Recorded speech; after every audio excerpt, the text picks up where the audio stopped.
How are you doing, green industry business leaders? This is episode number 23 of the Green Industry Profits Podcast, where we talk about how green industry companies can grow in a profitable way. In today's episode, we had a conversation with Jonathan Goldhill, president and head coach of the Goldhill Group. We dive into the intricacies and dynamics of family businesses, the importance of coaching, developing your team, hiring externally versus promoting from within, and much more.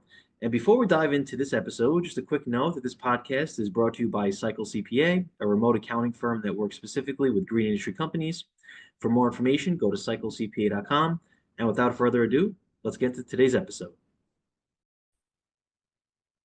All right, everyone. Super excited here to have, I guess, Jonathan Goldhill with the Goldhill Group. He's president and head coach there as well.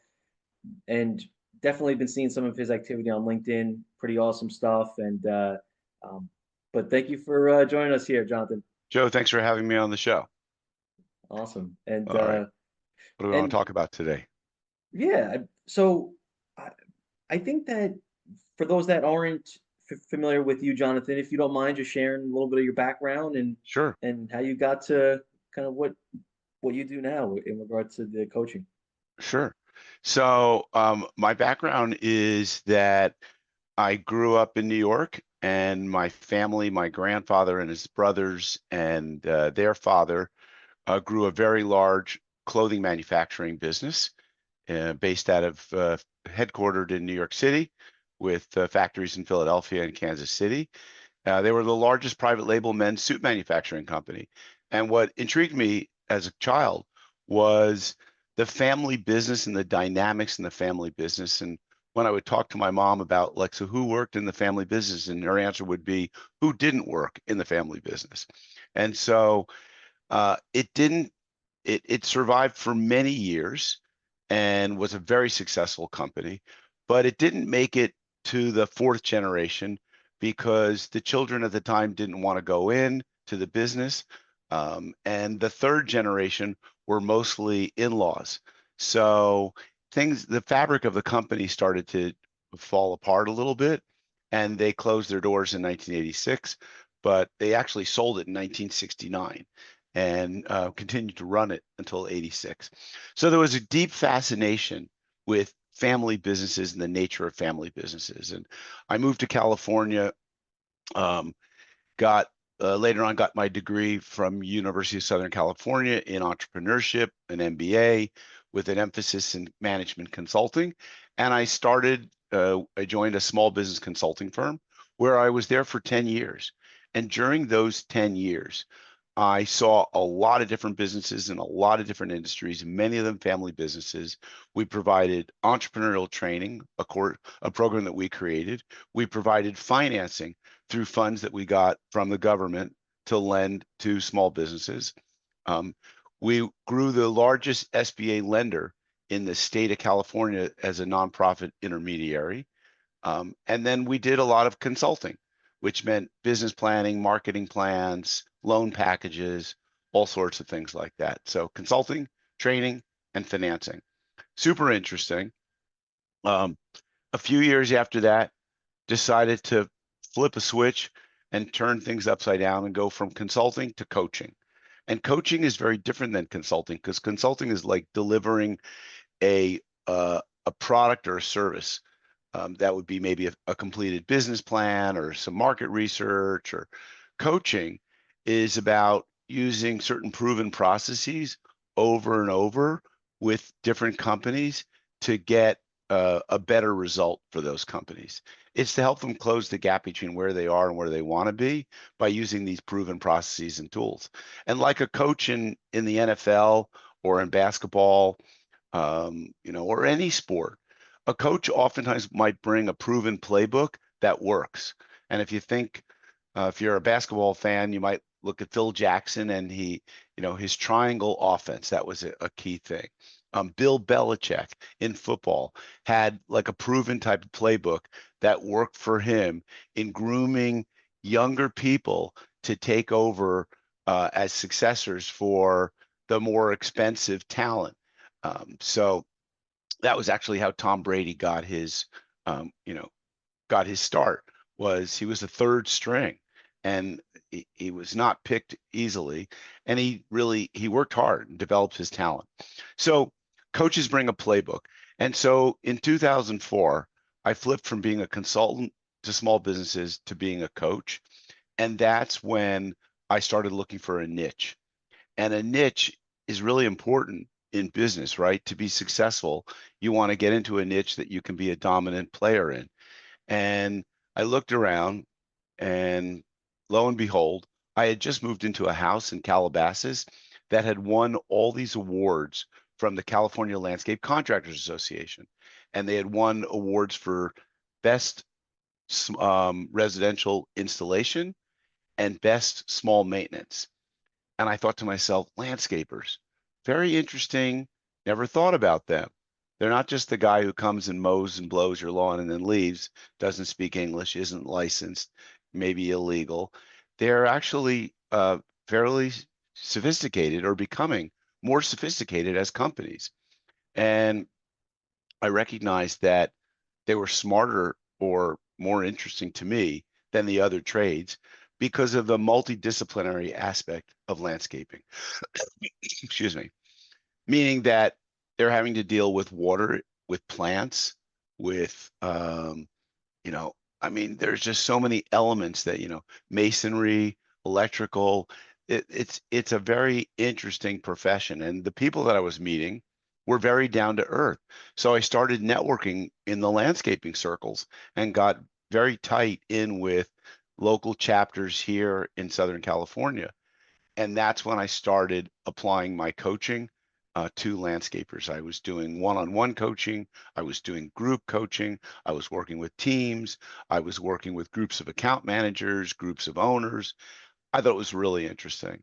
And I was able to apply a lot of the coaching concepts that I was working in other businesses, in other industries, into that, into the landscape industry, and started following the the reporting that was coming out from companies that were doing benchmarking of profitability and financial stuff. And so it's just been a really interesting ride. And I guess it started around 2005, 2007. So it's almost been 20 years. I've diversified outside of landscaping to work today with family businesses. I wrote a book which is right in front of me. It's called Disruptive Successor, a guide to driving growth in your family business. And it's a playbook for next generation leaders, typically millennials, maybe Gen Z, but typically they're 25 to 40 years old, and they're taking over for mom and dad, or dad, typically, oftentimes, and they have a vision of wanting to maybe 2 to 10x the business. And they know that what's gotten them here isn't going to get them there, that they need a new playbook. And so I install, excuse me, operating systems into businesses, like the scaling up or like the EOS type of operating system. And I coach the family through the dynamics and changes that go on in generational transfer. So that's a long-winded answer to your question. That's my story, and I'm going to stick with it. Very, very neat, Jonathan. A lot to unpack there. So I first starting with family business, which is where your roots kind of come from, right? In Yeah. in the manufacturing company. Now, there's a lot of landscaping companies out there that are maybe husband wife team, or there's a lot of people as well that are have their son like you had mentioned that are coming in, or even a lot that are in that stage where and I speak to a lot of people in this category as well, where they know they have a son or daughter in their teens and they want it to be an opportunity for them one day to kind of step into. What do you think is different, or what are some of those challenges that a family business has that maybe other companies don't? So the challenges that a family business has that others don't, I think, start with the fact that oftentimes it's more difficult to treat a son or a daughter in your business differently, yeah, than you would an employee. You might be a little tougher on an employee than you are on your own child. You might allow your child to make more mistakes. You might have blinders on when it comes to compensation, and you might overpay them, or you might, you know, you know them so much better, and maybe they were raised with an attitude that things came to them easily in a very successful business where there's a lot of money already flowing around. You might have a child that doesn't have the drive and the hunger. In a smaller company where it was just a mom and pop, maybe 10 folks, maybe it was a $500,000 or $1 million company, they might have created that drive in that child. And some of the challenges that I've seen are from the children's perspective is as they start to put in technology, enterprise systems like Aspire is a best in class, I think, enterprise landscaping software. Those people who don't want to be accountable, aren't used to being accountable, aren't used to clocking in, clocking out. All of a sudden that shows up and it's difficult. Now you have a legacy employee who's been with the company since dad, started the company. What do you do with that person? How do you either coach them up or coach them out? And it's more difficult because they're older. So that's a common situation that I've seen. And owners have had to work through that, or the next gen has had to work through that. Oftentimes that person leaves. Yeah. But there's a lot of other dynamics. Each company is different, and I've seen quite a few different dynamics.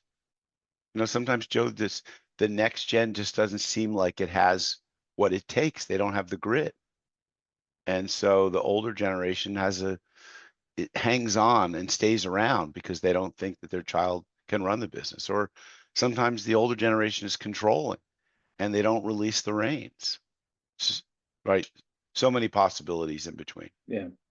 I would imagine that's why working with a third party like yourself um, is helpful in those situations, right? You're coming there objectively, where within any sort of family relationship, there's always going to be an emotional component to that. So um, now, Jonathan, so And from the position that you're in, suddenly when you tell them something and you're a third party outsider, suddenly they listen to it like, oh my God, that makes sense. yeah, Whereas it might have just been common sense, yeah, common sense accounting type practices, yeah, but absolutely, they don't listen until an outsider that they're paying tells them. yeah, yeah, no, absolutely, Jonathan. And um, now within a family business, there's and I'm interested to kind of hear your thoughts on this. There's that relationship within the company, right? Where maybe one is the owner or CEO, right? And maybe the other is not that, right? Maybe they're more of, kind of um maybe in another position under them versus at home, then there becomes a different relationship and a dynamic. Do you feel that it's possible to turn that on and off Yes. as you kind of switch from personal to business? And if so, I guess how do you I guess what is your approach and kind of philosophy around that? So I think an approach that would be workable, and I've seen, but I don't know how it works in practice, but it's a really simple thing. At work, you call each other by your first names. You know, at home, you call them mom and dad. What I find is a lot of times when they get home, they're still calling them by the first names. But like this is a simple tool or device that allows people to recognize whether someone's wearing the father or the child hat or the mother, or they're the CEO, the boss, the leader. So it's being really clear. The other tool, which is also popular today, is to put an organization chart or an accountability chart in place for the company, and to put titles and to put key roles and responsibilities of that title, and then make sure you got the right people in those seats doing those activities. So there's some clarity around what's the role that you play in the business. Yeah. And and separate, if you're going to have discussions, if they're hysterical or they might be historical, if they're highly emotionally charged, they might be from, family of origin, childhood issues. Separate those. Deal with those outside of the office, the field. The other thing that's really important is that parents and children can have a different dynamic in a meeting, a manager meeting or a leadership team meeting. You got to make sure that the emotional intensity doesn't increase in those situations and make others uncomfortable. You have to separate personal and professional. Yeah. I think the name Absolutely. thing makes it simple. It's like, Yeah. who am I talking to here? Am I talking to my dad, or am I talking to the CEO, or, the exiting CEO? Yeah. And I I think that it's a and I've actually worked with my parent, worked with my mother, and now I work with my wife Carla right here at Cycle CPA. And I think it's a blessing to be able to have that time with relatives. Um, but the other side of it too, I think it helps to be proactive with certain measures to make sure that um, it's a positive place to work, right? And it's a positive environment for everyone. So those are great points, Jonathan. Thank you. And um, do you ever find that sometimes employees are kind of get caught in the middle between some of that? Maybe if there's some They of the see the relatives. Yeah, they see the awkwardness of it, and it's Yeah, just like, okay, that was awkward. yeah, And eventually a proactive ownership team or CEO is going to transition the family member that doesn't belong in the yeah, business any longer. Either yeah, because they're a culture mismatch, they don't share the vision, or they're insubordinate, or, you know, they just they want to be doing something else, yeah, or they're not participating at the full, they're not full in and participating the way the others are. yeah, So yeah, it's awkward, and people have to deal with it. It's yeah, good for them to see it, and it's good for them to the non-family people, executives or whatever they want their titles are, to point out like that was awkward, that was uncomfortable, or seems like there's something else going on here. You guys need to maybe work through that, if you yeah, don't mind my saying. yeah, yeah. Because it could be limiting the business and limiting the even the culture of the company. So It for no, sure is, right? yeah, Yeah. that's a great point, Jonathan. And now I think your explanation between consulting versus coaching and kind of maybe even that switch that you kind of took part in. Now, in regard to coaching, I would say it's great to, especially you probably work with a lot of business owners, right? And I'm Hmm. sure other people in the companies as well. But I would imagine, especially in a small business, maybe 25 employees, there's plenty of other people within that company that I think could benefit from that kind of coaching as well. Now, when you coach business owners, I guess what is that strategy to also build up some of the other team members in the company as well and help coach them? Yeah. So to me, coaching business owners is sometimes the entry point for Yeah, my work with clients. And if they're smaller businesses and they don't have a leadership team, then I coach them to coach and develop leaders in their yeah, business.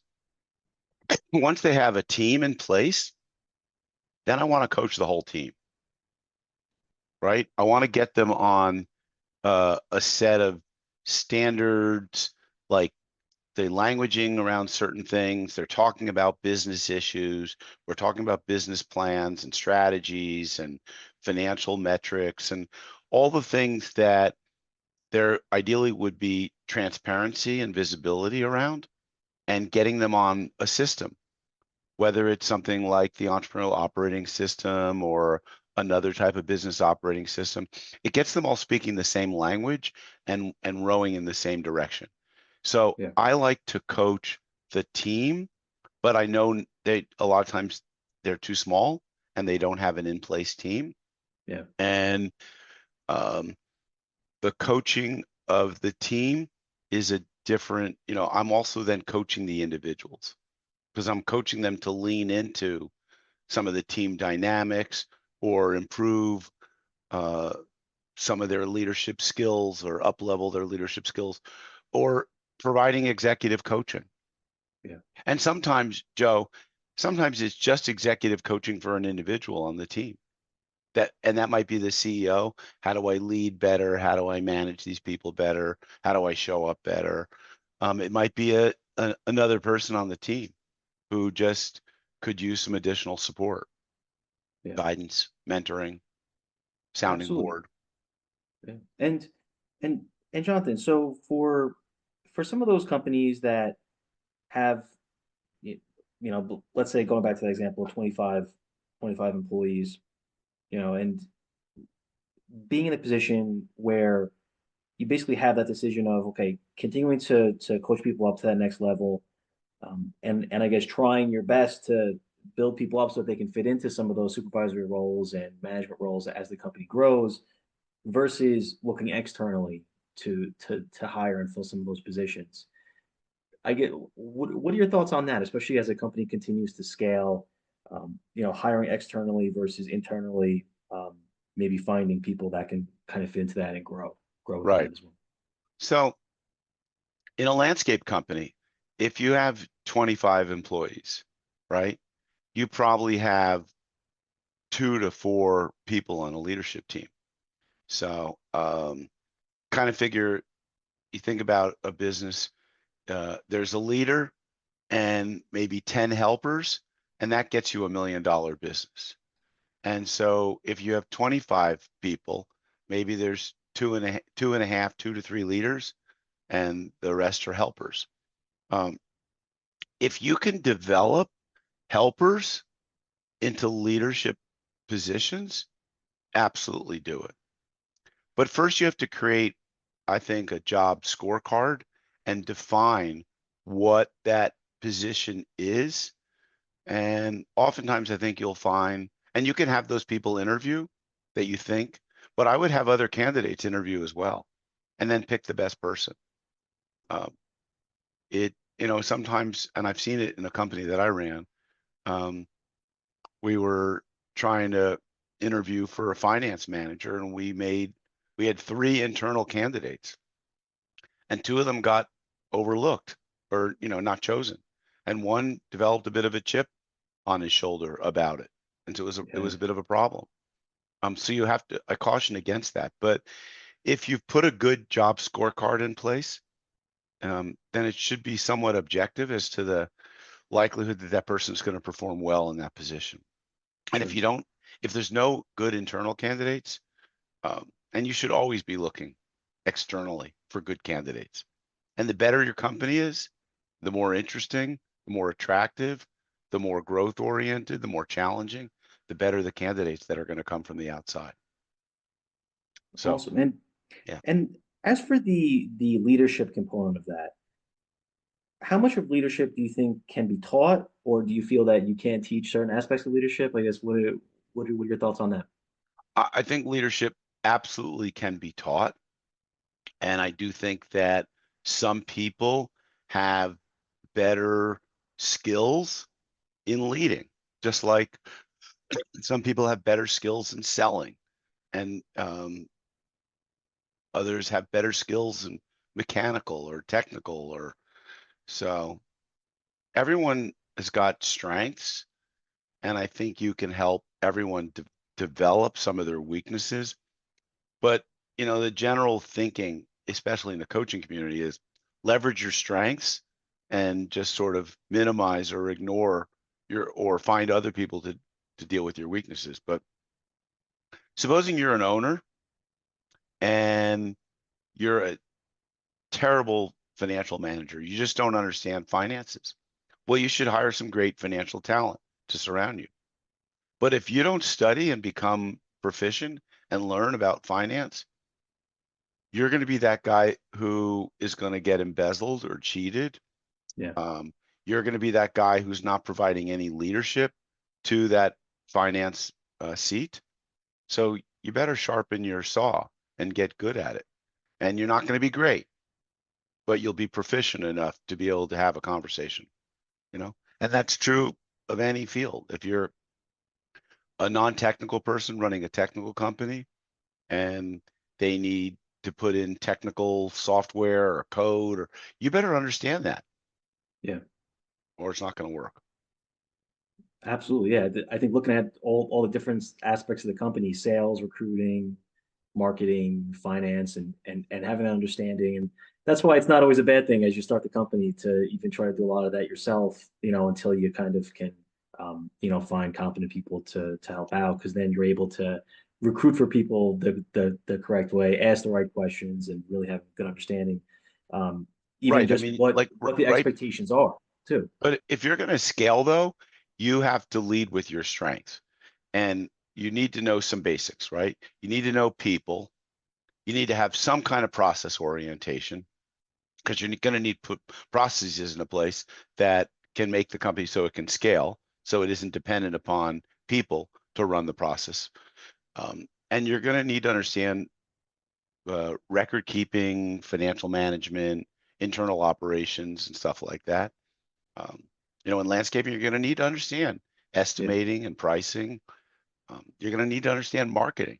You're going to need to understand all those different things, but you better figure out what your strengths are and surround yourself with other people who complement your strengths. Yeah. And Jonathan, I think, growing up, my father was a phenomenal coach in sports. Also, with his nonprofit, I think he's a great leader there as well. And kind of having that along with other people in my life as I've kind of come into my career, but and being able to kind of utilize some of that. But there's a lot of people in the landscaping industry that may not have may not have had maybe a similar background, and they may even started their company relatively close to after they graduate high school or college, and maybe some of their bosses that they had previously weren't even that good, like they weren't even leaders. How can they even start to really develop those soft skills and the leadership aspects? Because I believe that that's really what typically is the bottleneck of companies most of the time. Is the lack of leadership. Yeah, Is so probably, like, I'm not sure this is the best answer, but my first yeah, answer is leaders must be learners. And so leaders are readers. If you could read books, and that's why it may not be the best answer, because I've had many a landscape client who be like, well, I'm not a reader. I don't read books. yeah, Okay. Well, how are we going to get education into your head?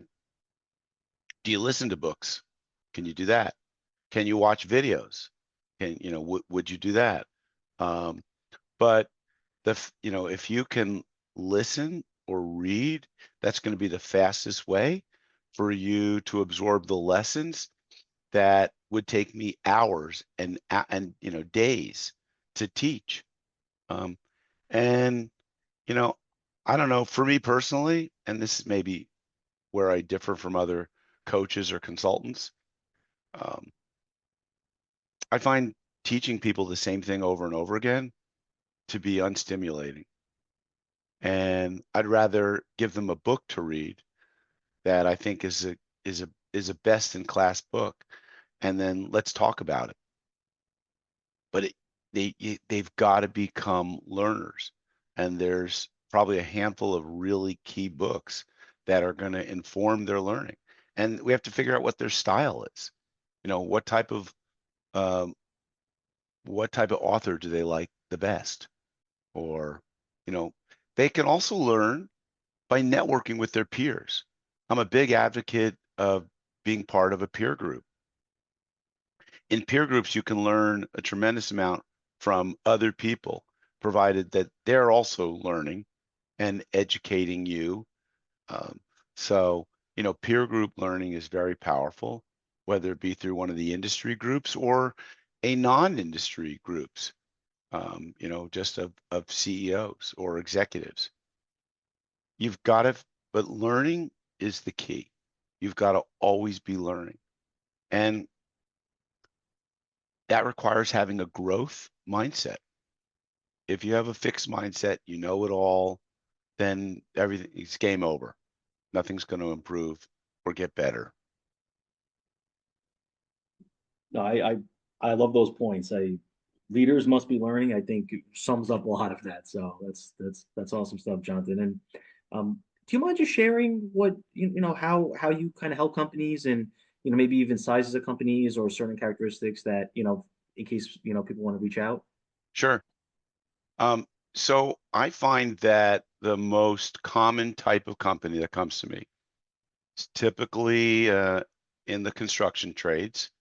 They could be a home builder, they could be a landscaper, electrical. Most of them have been landscapers because of the niche that I got, heavily concentrated and marketed in. And oftentimes they come to me with between 25 and 50 employees.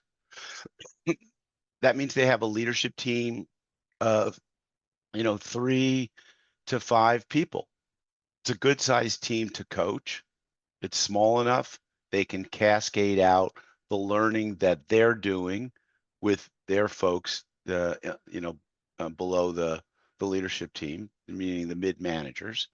And oftentimes, what I'm doing is implementing or installing a business operating system so that they are quarterly and annually sitting down to talk about what's working, what's not working, and do, what is basically a strategic planning kind of a playbook, which is more execution planning, sometimes strategic thinking. The strategic thinking is usually more complex situations, larger companies, different industries. There's not as much strategy in landscaping because it's a pretty mature industry, and the directions that you can go are pretty much explained. So, but there needs to be strategic thinking about a few different items, which I won't get into Sure. at the moment. And then helping them run their weekly meetings, coaching them through one-on-one conversations, helping them build their team, making sure that they're using the best tools that are available for their hiring process, whether those be outside experts or learning the methodologies of some of the systems that I recommend for the best practices and finding the best talent for the job. Hiring is a huge piece. Labor is the largest expense in a landscaping company. So you've got to get the people right. You've got to get your culture right. So coaching them through identifying and driving culture through the organization to make sure that they've got the right people, super important and a big part of the work that I do. So usually it's focused around people and process, and then also profitability. Like, are they hitting best in class industry benchmarks? Is there growth? Uh, are they growing at the right level or a degree? Growth is really important. Growth drives improvement. But if you grow too fast, you can grow out of cash, you can grow out of business, and you can lose money in a year. Understanding that business is going to have cycles where you're filling and increasing your overhead to create more sales and fulfillment of your of those sales, and then there are going to be times when your overhead is a little bit leaner and lighter. So understanding some of those cycles, and I've helped companies make sure that they've got adequate financing for growth, So they need to understand financial metrics. I mean, there's just so much to coach them on. Um, and some of them sometimes it's just coaching them on family dynamics and communication and ownership transfer. It's a Yeah, wide range of things, Joe. that's that's great stuff, Jonathan. And what's the best way people can reach out if they have any questions or anything like that? Yeah, so easy to find me on LinkedIn, Jonathan Goldhill. I'm also the book author and podcast host of the Disruptive Successor Show. So you can check me out that way, or you can go to my website at thegoldhillgroup.com. Awesome, Jonathan. And anything else you'd like to leave the community with as we wrap up here? You know, I think that if there's one thing that you can take away from this talk is the importance of having a growth mindset and being a learner and leaning into whatever the learning style that you have is and leaning into growing. Growing is not just about growing your top line and your revenues. We always say that revenues is vanity, profitability is sanity. So, but it's also more than just growing your profits. It's about personal development. When you're really coaching people, individuals, and teams, you're coaching them to be better people and you're coaching them to have more fulfillment in their life. So, business coaching is a proxy really for personal coaching and personal development. So, lean into learning and lean into growth.